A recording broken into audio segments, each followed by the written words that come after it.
பக்தி பசியோடு வருவோர்க்கு ஞானப்பழம், பக்தி பசியோடு வருவோர்க்கு ஞானப்பழம்.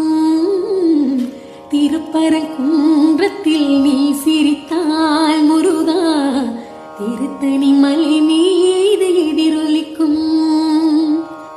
திருச்செந்தூரிலே வேலாடும் திருப்புகழ் பாடியே கடலாடும். திருச்செந்தூர்